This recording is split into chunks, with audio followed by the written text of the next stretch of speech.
Hello everybody, स्वागत है आप सबका अपने चैनल पे द प्रेम सर। आज के इस वीडियो में हम डिस्कस करने वाले हैं प्राचीन भारतीय राजनीति बी एस के जी 178। बेसिकली ये अपना कोड है और ये हमारा टॉपिक नेम है प्राचीन भारतीय राजनीति, जो हमारे पुराने टाइम के जो इंडियन पॉलिटिक्स हुआ करता था उसके बारे में हम आज की वीडियो में डिस्कस करने वाले हैं। इसके जो हैं पिछले 5 साल में पिछले 5 साल के हमने पेपर को उठाया है और उसमें से जो बार बार लगातार जो क्वेश्चन पूछे गए हैं उसके उन क्वेश्चंस को हमने इस नोट्स में डाले हैं और वही क्वेश्चंस हम डिस्कस करने वाले हैं। आप समझ सकते हैं जो क्वेश्चन पिछले 5 सालों से बार बार रिपीटेड बार बार आ रहे हैं वही क्वेश्चंस हम करने वाले हैं, राइट। उन्हीं क्वेश्चंस के जो है मोस्ट इम्पॉर्टेंट क्वेश्चंस जो रिपीटेड क्वेश्चंस है उसी को हम डिस्कस करने वाले हैं, राइट। अगर आपका एग्ज़ाम जून 2026 में है या दिसंबर 2026 में है, ये वीडियो आपके लिए one of the most important video होने वाला है। यस, अगर आप इस चैनल पे नए हो तो आप चैनल को सब्सक्राइब कर सकते हो, राइट, और बेल आइकन प्रेस कर सकते हो, यानी अगर इग्नो से रिलेटेड कोई भी वीडियो आता है ताकि वो आपके पास सबसे पहले पहुँचे। अगर आपके मन में कोई सवाल है इससे नोट से रिलेटेड या कुछ से भी रिलेटेड, आप इंस्टा आईडी दिया गया है, आप यहाँ से पूछ सकते हो। यस, एक लास्ट बात फिर हम शुरू करते हैं। अगर आपको ये नोट्स चाहिए, राइट, डिस्क्रिप्शन में व्हाट्सएप नंबर मेंशन है, आपको अब वहाँ से आप मैसेज करके ले सकते हैं, बहुत ही नॉमिनल प्राइस में वहाँ पे आपको मिल जाएगा, राइट। BSKG 178 प्राचीन भारतीय राजनीति, इसके जो है मोस्ट इम्पॉर्टेंट क्वेश्चंस के आंसर जो रिपीटेड है उसको हम डिस्कस करने वाले हैं। किसके लिए? जून और दिसंबर 2026 के स्टूडेंट्स के लिए हैं। तो चलिए शुरू करते हैं। साम दाम दंड और भेद के बारे में विस्तार से समझाइए। गाइस, आपने ये सुना होगा साम दाम दंड भेद, सब कुछ देख के चलना पड़ता है, राइट। बेसिकली साम दाम दंड भेद ये क्या होता है, इसको हमें विस्तार से समझाना है बहुत ही डिटेल्ड वे में। शुरू करते हैं। प्राचीन भारतीय राजनीति में साम दाम दंड और भेद को राज्य संचालन और कूटनीति के 4 प्रमुख उपाय माना गया है। यानी राज्य को चलाने के लिए जो है ना, और जो भी राजनीतिक वे में है, इसके 4 बहुत ही मेन पिलर्स हैं, राइट। इनका वर्णन विशेष रूप से कौटिल्य के अर्थशास्त्र में मिलता है। यानी जो कौटिल्य का जो अर्थशास्त्र है उसमें हमें विशेष रूप से मिलता है। ये उपाय शत्रु को नियंत्रित करने, जो भी आपका जो एनिमी है शत्रु, उसको कैसे नियंत्रित करें, अपने राज्य की सुरक्षा कैसे करें, और शासन को और मजबूत करने के लिए किए जाते हैं, राइट। साम का क्या अर्थ होता है, सबसे पहले ये समझिए। साम का अर्थ होता है सबसे पहले समझाना या मनाना। यानी आप ऐसे ही तो नहीं है कि बार में आप हथियार लेके चले जाओगे उसे मारने के लिए। सबसे पहले उसे समझाओ, जो भी आपका एनिमी जो भी कोई है, सबसे पहले उसको समझाना या मनाओ, राइट। इसमें राजा या शासक मीठे शब्दों और तर्क के माध्यम से विरोधी को अपने पक्ष में करने का प्रयास करता है। यानी जो भी उसका विरोधी है, राइट, जो भी उसके पक्ष में नहीं है, अपने तरफ उसे प्रयास करो मीठी मीठी बात बोल के। समझाना मनाना, यह जो है सबसे शांतिपूर्ण और सबसे पहला उपाय माना जाता है, राइट। आई होप आपको साम का मतलब समझ में आ गया होगा। अब दाम का मतलब क्या होता है? दाम, राइट। दाम बोले तो पैसा, राइट। दाम का अर्थ है धन या लालच देना। केवल पैसा का ही लालच नहीं देना, अलग अलग चीज़ों का भी लालच दे सकते हैं। यानी अगर इससे नहीं मान रहे आपके समझाने से, धन या लालच दो, राइट। जब साम से काम नहीं बनता तब शत्रु को धन दो, धन या कोई उपहार दो या कोई पद दो, कोई डेजिनेशन अपने पक्ष में लाने की कोशिश की जाती है, राइट। सो दिस इज दाम, राइट। सो फिर अगर मान लो, अगर ना साम से माना, राइट, ना साम से माना, ना दाम से माना, फिर दंड की बारी आएगी। दंड बोले तो पनिशमेंट। दंड का अर्थ दंड देना या बल प्रयोग करना। यदि साम और दाम दोनों असफल हो जाए तो शासक को कठोर कदम उठाने पड़ते हैं, जैसे सजा देना या युद्ध करना, राइट। यानी अगर मान लो समझाने से नहीं बना, दाम देने से नहीं बना, फिर लास्ट में आता है दंड। दंड बोले तो पनिशमेंट देना, जो भी शासक को जो है ना कठोर कदम उठाने पड़ते हैं, उनको सजा देना पड़ता है या युद्ध करना पड़ता है उनके साथ, राइट। और लास्ट में एट द एंड भेद का अर्थ क्या होता है? फूट डालना। इसमें शत्रु के बीच आपसी मतभेद पैदा करके उसे कमज़ोर किया जाता है, राइट। सो थर्ड स्टेप्स हो गया, तीनों स्टेप्स में अगर आप कुछ नहीं हो रहा तो फोर्थ स्टेप में शत्रु को ही कमज़ोर बना दो बिना लड़े, राइट। यानी दोनों में फूट डाल दो, राइट। इसमें शत्रु के बीच आपसी मतभेद पैदा करते हैं जिससे हम उनको कमज़ोर बना सकते हैं। ये कौटिल्य के अर्थशास्त्र में दिया गया है। इन चारों उपायों का प्रयोग परिस्थिति के अनुसार, जो भी सिचुएशन है उसके अनुसार हमें करना है। पहले साम का यूज़ करना है, फिर दाम का, फिर दंड का, फिर अंत में भेद का यूज़ करना है, राइट। ये नीतियाँ आज भी राजनीति और कूटनीति में प्रासंगिक है। ये आज भी जो है बहुत ज़्यादा महत्वपूर्ण है, बहुत ही ज़्यादा फेमस है, राइट। सो मनुस्मृति में दैनिक कर, जो मनुस्मृति में जो है दैनिक कर, उसके बारे इस टॉपिक में हमें समझाना है, राइट। सो मनुस्मृति में कर व्यवस्था को राज्य संचालन का महत्वपूर्ण आधार माना गया है। जो भी कर टैक्स व्यवस्था तो है मनुस्मृति में बहुत ही ज़्यादा महत्वपूर्ण माना गया है। इसमें बताया गया है कि राज्य को प्रजा से न्यायपूर्ण और सीमित कर लेना चाहिए। यानी मनुस्मृति में बताया गया है कि प्रजा को जो है ना प्रजा से राज्य को जो है ना प्रजा से बहुत ही एक जो है ना लिमिटेड रहता है टैक्स, उतना ही लेना चाहिए जितना ज़रूरी है। कर का उद्देश्य राज्य की सुरक्षा, प्रशासन और जन कल्याण कार्यों का पूरा करना होता है। दैनिक कर का क्या अर्थ होता है? वह कर जो नियमित रूप से लिया जाता है, राइट। मनुस्मृति के अनुसार कर वसूली में अत्याचार नहीं होना चाहिए, राइट। राजा को किसान, व्यापारी और शिल्पकारों से उनकी आय के अनुसार ही टैक्स लेना चाहिए कर, राइट। सो किसान से सामान्यतः उपज का छठा भाग, यानी अगर वो 6 रुपये कमा रहा है तो किसान को 1 रुपये कर ही देना है, ठीक है। छठा भाग लिया जाता था। व्यापारियों से उनके लाभ के अनुसार कर लिया जाता था। साथ ही यह भी कहा गया है कि कर इतना अधिक नहीं होना चाहिए कि प्रजा पर बोझ पड़े। बिल्कुल। मनुस्मृति में कर वसूली की तुलना मधुमक्खी से की गई है, जो फूल से धीरे धीरे मधु लेती है बिना उसे नुकसान पहुंचाए। इससे स्पष्ट होता है कि कर व्यवस्था न्याय संगत और संतुलित होनी चाहिए। ग्रामीण व्यवस्था क्या है, अब हमें ये बताना है। सो ग्रामीण व्यवस्था यानी गांव इलाका जो है, रूरल एरियाज जो है, वो उनमें व्यवस्था जो भी हो रहा है वो क्या है, ये हमें बताना है। सो प्राचीन भारत में ग्रामीण व्यवस्था समाज और प्रशासन की मूल इकाई थी। यानी जो भी व्यवस्था हो रही है, सो पुराने टाइम में जो है ना बहुत ही ज़्यादा मूल इकाई थी, मेन मोटो था, राइट। सो गांव को प्रशासन का सबसे छोटा और महत्वपूर्ण भाग माना जाता है। ऑफकोर्स ये बात है, प्रशासन में जो है गाँव जो है सबसे छोटा और महत्वपूर्ण हिस्सा है, राइट। गांव में रहने वाले लोग मुख्यतः कृषि कार्य करते हैं। जो गांव में रहने वाले लोग हैं मुख्यतः खेती करते हैं, अपना फसल करते हैं, राइट। सो गांव का प्रमुख ग्रामीण या मुखिया होता है। यानी गांव में जो ना एक या तो ग्रामीणी होता है या कोई मुखिया होता है, जो प्रशासनी जो प्रशासन और न्याय का कार्य करता था। वह कर वसूली, कानून व्यवस्था और विवादों को सुलझाने का काम करता था, राइट। गांव में पंचायत जैसी व्यवस्था भी होती थी, जिसमें बुजुर्गों और अनुभवी लोग निर्णय लेते थे। सो ग्रामीण व्यवस्था आत्मनिर्भर थी। गांव के लोग अपनी आवश्यकताओं को स्वयं पूरा करते थे, जैसे कृषि, पशुपालन और कुटीर उद्योग। समाज में सहयोग और सामूहिक जीवन की भावना थी।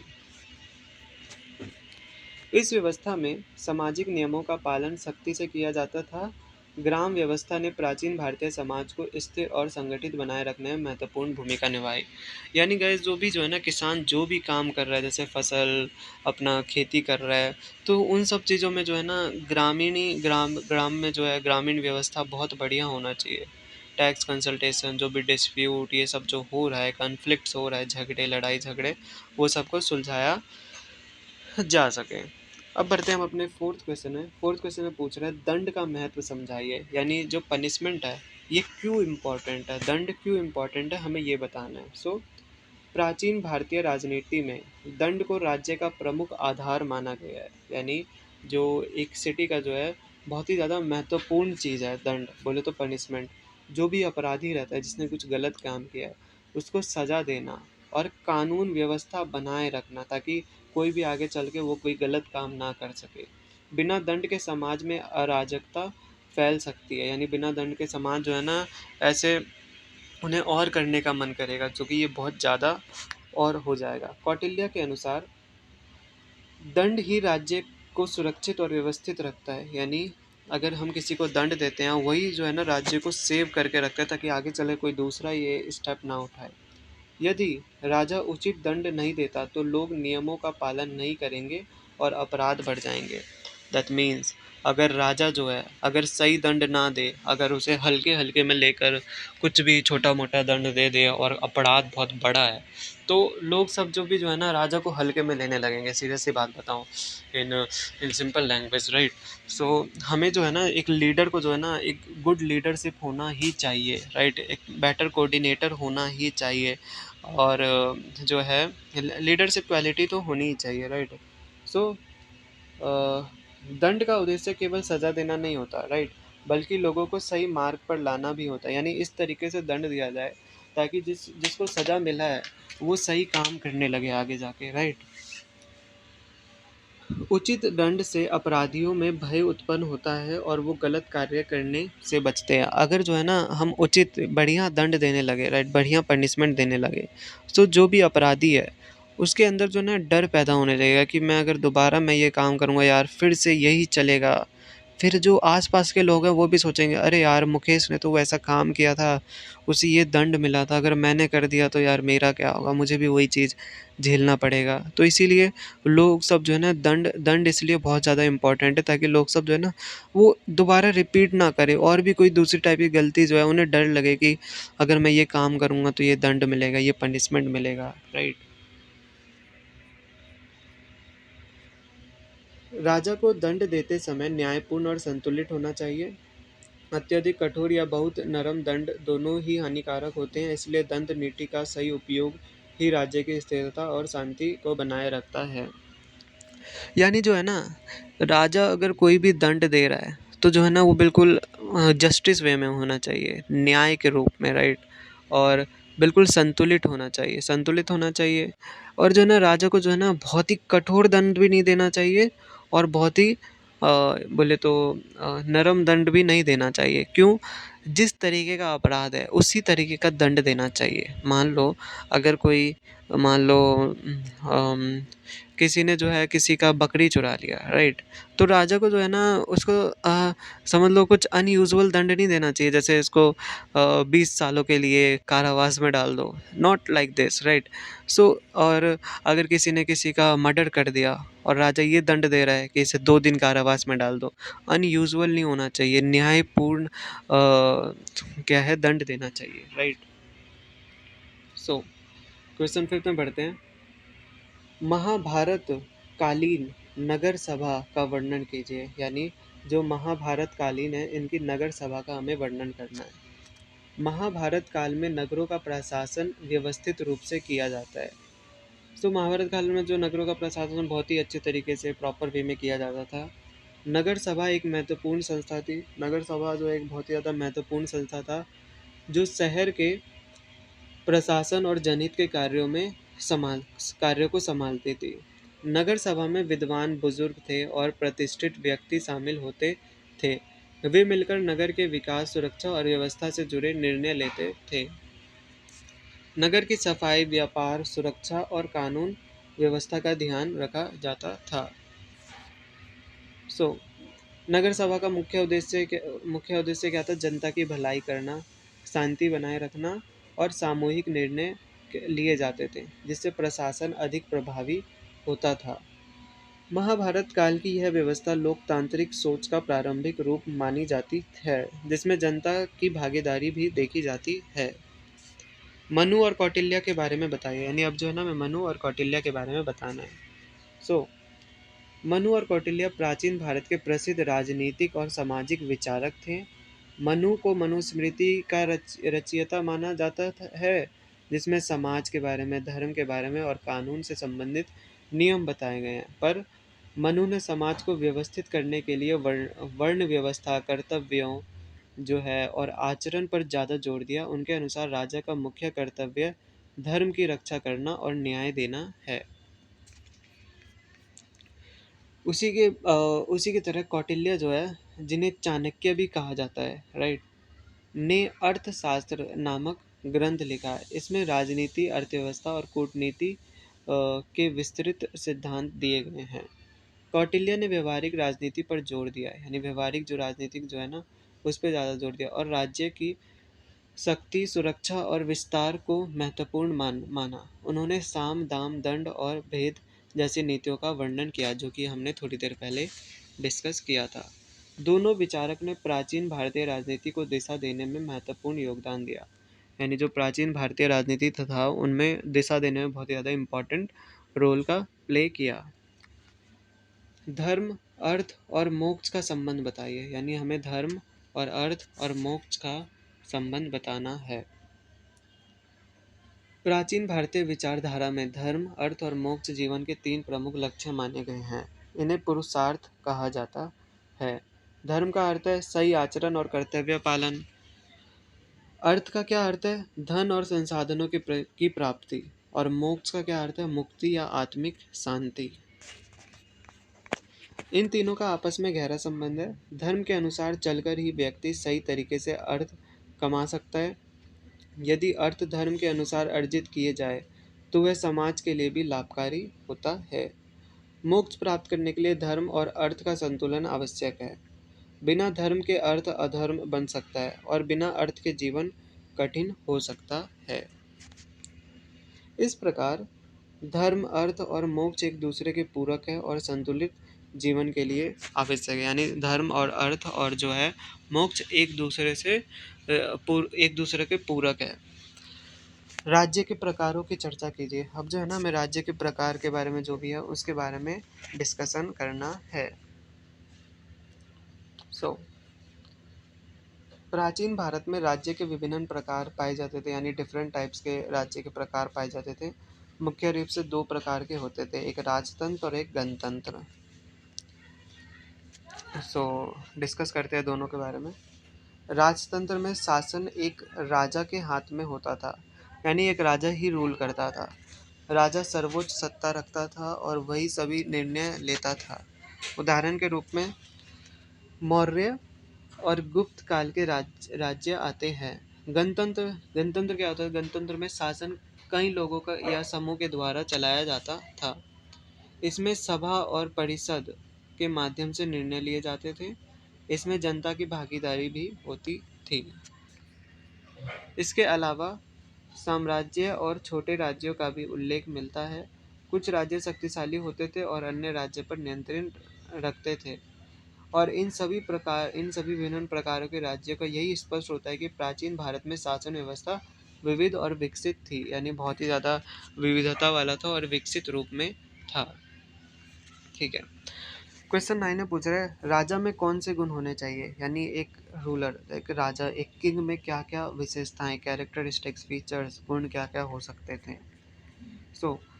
प्राचीन भारतीय राजनीति में राजा को आदर्श और योग्य होना आवश्यक माना गया है, यानी राजा को जो है ना आदर्श होना चाहिए और योग्य होना चाहिए।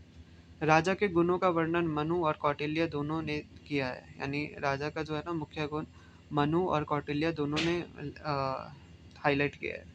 राजा को जो है क्या होना चाहिए? न्यायप्रिय, बुद्धिमान और धैर्यवान होना चाहिए। उसे प्रजा के हित को सर्वोपरि रखना चाहिए, साथ ही उसे धर्म का पालन भी करना चाहिए। राजा को परिश्रमी और सतर्क होना चाहिए ताकि वह राज्य की समस्याओं को समझ सके और उनका समाधान कर सके। उसे अपनी सेना और प्रशासन पर नियंत्रण रखना चाहिए। कौटिल्य के अनुसार राजा ने कूटनीति और युद्ध कौशल में भी निपुण होना चाहिए। उसे शत्रुओं से निपटने के लिए उचित रणनीति अपनानी चाहिए। इस प्रकार एक आदर्श राजा वही है जो प्रजा की रक्षा करे और राज्य को समृद्ध बनाए। क्वेश्चन 10 में क्या पूछ रहा है? बौद्ध साहित्य का वर्णन कीजिए। अब बौद्ध साहित्य क्या है इसे समझते हैं।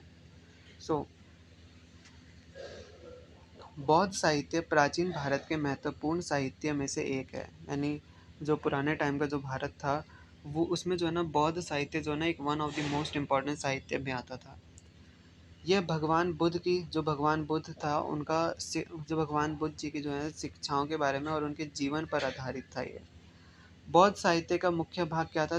त्रिपिटक है, जिसमें 3 पिटक शामिल है: विनय पिटक, सुत्त पिटक।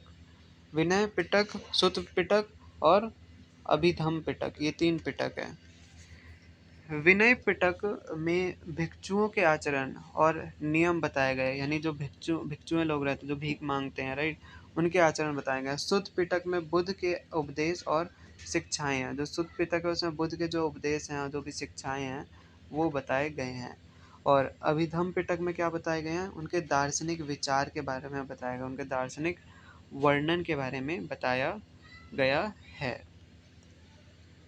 बौद्ध साहित्य में अहिंसा, करुणा और मध्यम मार्ग पर जोर दिया गया है। जो बौद्ध साहित्य है जो है ना, उसमें अहिंसा, करुणा और मध्यम मार्ग पर बहुत ज़्यादा जोर दिया गया है। यह समाज को शांति और नैतिकता की दिशा में प्रेरित करता है, यानी समाज में जो है ना शांति बने रहे, नैतिकता बने रहे, इस पे ज़्यादा प्रेरित किया गया है। इस साहित्य का भारतीय संस्कृति और समाज पर गहरा प्रभाव पड़ा है, यानी ये साहित्य जो है ना भारत की संस्कृति और समाज पर जो है गहरा प्रभाव देता है। राजनीतिक चिंतन के बारे में समझाइए। अब राजनीतिक चिंतन क्या होता है, हमें इसके बारे में समझाना है।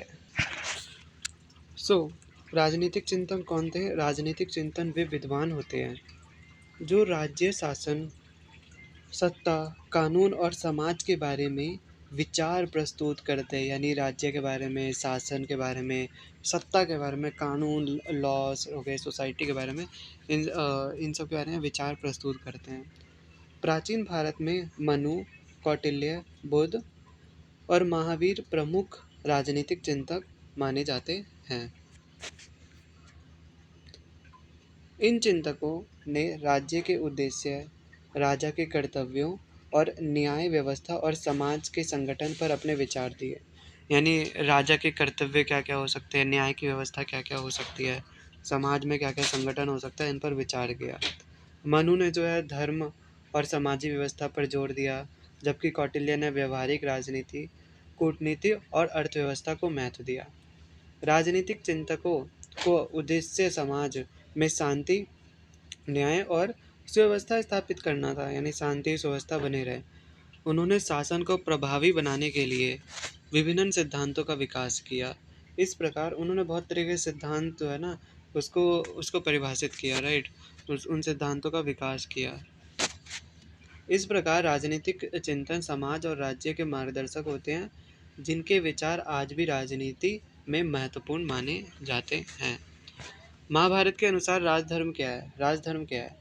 महाभारत में राजधर्म का अर्थ है राजा का कर्तव्य और उसका नैतिक दायित्व, यानी राजा का काम क्या है और उसका रिस्पॉन्सिबिलिटी क्या है। राजा का मुख्य कार्य प्रजा की रक्षा करना होता है, न्याय देना और धर्म की स्थापना करना होता है। यानी राजा जो मेनली क्या करेगा, वो रक्षा करेगा अपने प्रजा की, न्याय देगा और धर्म की स्थापना करेगा। राजा को निष्पक्ष होकर शासन करना चाहिए, यानी सबके लिए बराबर होना चाहिए और सभी के साथ समान व्यवहार करना चाहिए। उसे लोग उसे लोभ या क्रोध या अहंकार, एटीट्यूड से दूर रहना चाहिए। प्रजा की भलाई ही उसका सर्वोच्च लक्ष्य होना चाहिए। महाभारत में बताया गया है कि यदि राजा धर्म का पालन करता है तो राज्य में शांति और समृद्धि बनी रहती है, लेकिन यदि वह अधर्म करता है तो राज्य का पतन हो जाता है। इस प्रकार राजधर्म एक आदर्श शासन का आधार है। केंद्र के कौन कौन से गुण होते हैं, राइट, अब हमें ये बताना है। केंद्र के कौन कौन से गुण होते हैं डिस्कस कर लेते हैं। प्राचीन भारतीय राजनीति में केंद्र का अर्थ क्या होता था? केंद्र का अर्थ होता था शासक या राज्य की मुख्य सत्ता से, जो भी उनका सत्ता था ना, दैट इज केंद्र। केंद्र के गुणों में शक्ति, स्थिरता, संगठन और नियंत्रण प्रमुख है। केंद्र मजबूत होना चाहिए, बहुत मजबूत होना चाहिए, ताकि वह पूरे राज्य पर प्रभावी नियंत्रण रखे। उसे न्यायप्रिय और अनुशासित होना चाहिए, जिससे प्रशासन सुचारू रूप से चल सके। अब जो है केंद्र को आर्थिक रूप से सक्षम होना चाहिए, यानी आर्थिक रूप से भी, इकोनॉमिक वे से भी सक्षम होना चाहिए, ताकि वह सेना, प्रशासन और जन कल्याण कार्यों को संचालित कर सके। साथ ही उसे कूटनीति और सुरक्षा के मामलों में भी सक्षम होना चाहिए। एक अच्छा केंद्र राज्य में एकता बनाए रखता है और बाहरी खतरों से रक्षा करता है। इस प्रकार केंद्र के गुण राज्यों की मजबूती और स्थिरता के लिए बहुत ज़्यादा इम्पोर्टेंट है। नाउ स्थानीय शासन की चर्चा कीजिए। स्थानीय शासन क्या होता है, इसके बारे में देखते हैं। स्थानीय शासन का अर्थ होता है गांव और नगर स्तर पर प्रशासन का संचालन, यानी गांव और नगर स्तर पे जो है ना प्रशासन का संचालन, दैट इज स्थानीय शासन का अर्थ। जो भी प्राचीन भारत में जो स्थानीय शासन की व्यवस्था विकसित और संगठित थी। गांवों में ग्राम पंचायत होती थी जिसका नेतृत्व ग्रामीणी करता था। वह कर वसूली, न्याय और प्रशासनिक कार्यों को संभालता था। नगरों में नगर सभा होती थी जो शहर के विकास और व्यवस्था का ध्यान रखती थी। ऑलराइट, सो स्थानीय शासन का मुख्य उद्देश्य क्या होता था? जनता की समस्याओं का उनका समाधान करना और प्रशासन को सरल बनाना, राइट। इसमें जनता की भागीदारी भी होती थी जिससे निर्णय अधिक प्रभावी होते थे। इस प्रकार स्थानीय शासन ने प्रशासन को मजबूत और जन केंद्रित बनाया, राइट। चलिए, रामायण कालीन समय में नगर सभा कैसी थी, यानी रामायण काल के समय में जो है नगर सभा कैसी हुआ करती थी। रामायण काल में नगर सभा एक बहुत ज़्यादा इम्पोर्टेंट प्रशासनिक संस्था थी। यह नगर के संचालन और विकास के लिए जिम्मेदार होती थी। नगर सभा में विद्वान, मंत्री और प्रमुख नागरिक शामिल होते थे, राइट। वो मिलकर नगर की सुरक्षा, सफाई, व्यापार और कानून व्यवस्था से संबंधित निर्णय लेते थे। रामायण में अयोध्या की नगर व्यवस्था का वर्णन मिलता है जो अत्यंत व्यवस्थित और समृद्ध थी। नगर में शांति और अनुशासन बना रहता है। नगर सभा का कार्य जनता की भलाई करना होता है, राज्य की व्यवस्था को बनाए रखना होता है। इससे यह स्पष्ट होता है कि उस समय प्रशासनिक व्यवस्था काफ़ी उन्नत थी। अब मंडल सिद्धांत क्या था, इसके बारे में डिस्कस करते हैं। मंडल सिद्धांत कौटिल्य द्वारा दिया गया है, राइट। एक महत्वपूर्ण राजनीतिक सिद्धांत है। अब ये सिद्धांत क्या था? इसके अनुसार प्रत्येक राजा, यानी हर एक राजा अपने आसपास के राज्यों से घिरा होता है, सिंपल, जिन्हें मंडल कहा जाता है। इस सिद्धांत में बताया गया है कि पड़ोसी राज्य शत्रु हो सकता है जबकि शत्रु का पड़ोसी मित्र हो सकता है, राइट। यानी जो पड़ोसी राज्य है, राइट, शत्रु हो सकता है और शत्रु का पड़ोसी मित्र हो सकता है।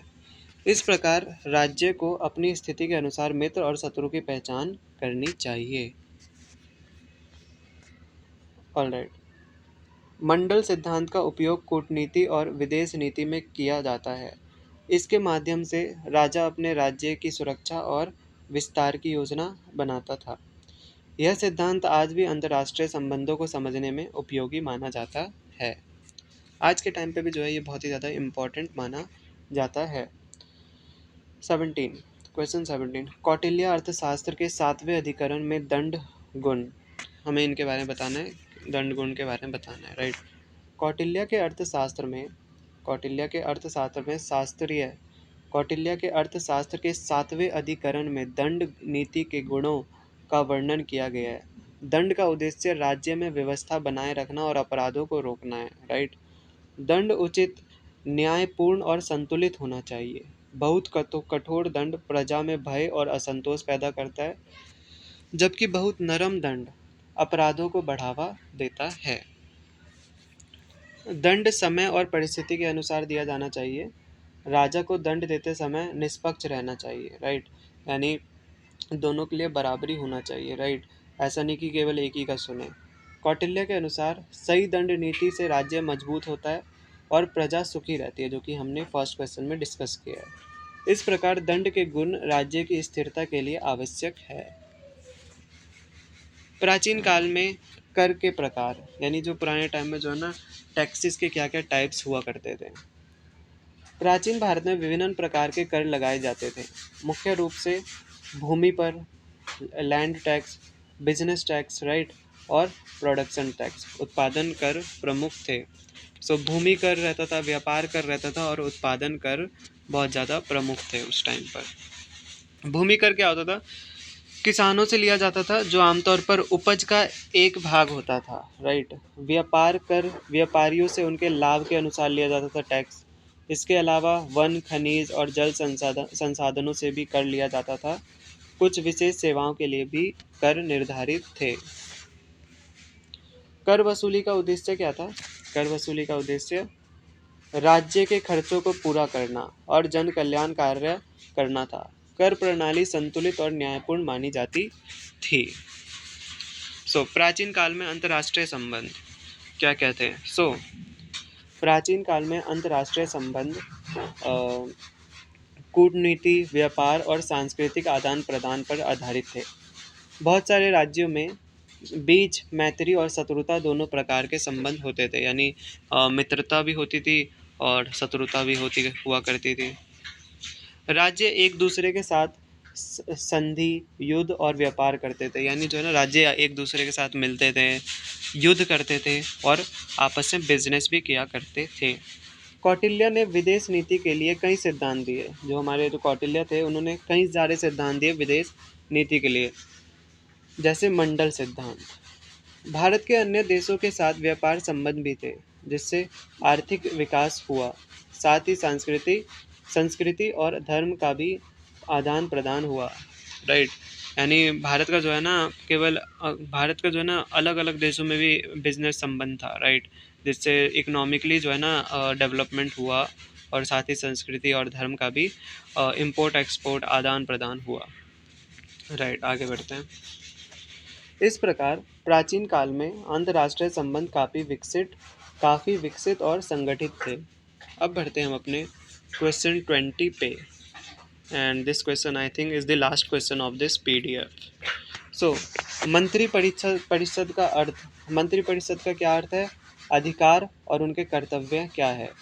मंत्री परिषद राजा के सलाहकारों का समूह होता था, जो शासन में उसकी सहायता करता था। यानी मंत्री परिषद जो राजा को जो है ना सलाह दिया करते थे। मंत्री परिषद is a type of group which uses to give the advice to the king, यानी राजा को जो है एडवाइस दिया करते थे वो, राइट। दैट इज मंत्री परिषद। इसमें मंत्री हो गया, पुरोहित हो गया और अन्य अधिकारी भी शामिल होते थे। मंत्री परिषद का मुख्य काम क्या था? राजा को महत्वपूर्ण विषयों पर सलाह देना कि आपको यहाँ करना सही रहेगा, यहाँ पे करना गलत हो सकता है। दैट मीन्स सलाह देते थे, ऑर्डर नहीं देते थे, राइट। जैसे प्रशासन, युद्ध, वित्त और न्याय। यह नीतियों के निर्माण और निर्णय लेने में मदद करती थी। मंत्री परिषद के सदस्य अनुभवी और योग्य होते थे। उन्हें गोपनीयता बनाए रखनी होती थी, यानी मंत्री परिषद के जो लोग जो थे ना, उनको जो है ना, जो भी चीज़ दिया करता था, जो भी कुछ दिया करता था, उन्हें जो है ना गोपनीयता बनाए रखनी होती थी। यानी जो भी प्रकार का कोई भी काम दिया जा रहा है, उसको जो है ना, मीन्स उसको सिक्योर बनाए रखना होता था, राइट। उन्हें गोपनीयता बनाए रखनी होती थी। राजा राजा मंत्री परिषद की सलाह से निर्णय लेता था। यानी राजा जो है ना, जो भी मंत्री अगर कोई सलाह देता था, एट द एंड कंक्लूजन राजा निकालता था कि ऐसा हो सकता है, और मंत्री परिषद कंक्लूजन निकाल सकते थे, राजा को कहते थे कि ऐसा आप कर सकते हो, राइट। जिससे शासन जो है ना अधिक प्रभावी होता था। और इस प्रकार जो मंत्री परिषद जो है, जो मंत्री है, मंत्री परिषद प्रशासन का भी महत्वपूर्ण अंग था। यानी जो है मंत्री परिषद, जो राजा को सलाह देने वाला जो ग्रुप में जो लोग हुआ करते थे, उनका भी जो है ना बहुत ही ज़्यादा मोस्ट इम्पॉर्टेंट रोल हुआ करता था, राइट, इसमें। यस गाइस, ये था BSKG 178 प्राचीन भारतीय राजनीति, राइट। ये था नोट्स, और ये हमने टोटल 20 क्वेश्चंस इसमें डिस्कस किए। और अगर आपको वीडियो एक्चुअली में समझ आया होगा, तो एक बार आप कमेंट कर सकते हो, बता सकते हो कि आपका क्या एक्सपीरियंस रहा। और अगर आपको इसी टाइप के वीडियोस और चाहिए, तो आप मुझे कमेंट कर सकते हो, so that I will be prepare, right. यही था। और हाँ, अगर आपको ये नोट्स चाहिए तो WhatsApp number is mentioned in description, आप वहाँ से ले सकते हो बहुत ही नॉमिनल प्राइस में। Yes guys, all the best for your exam and take care.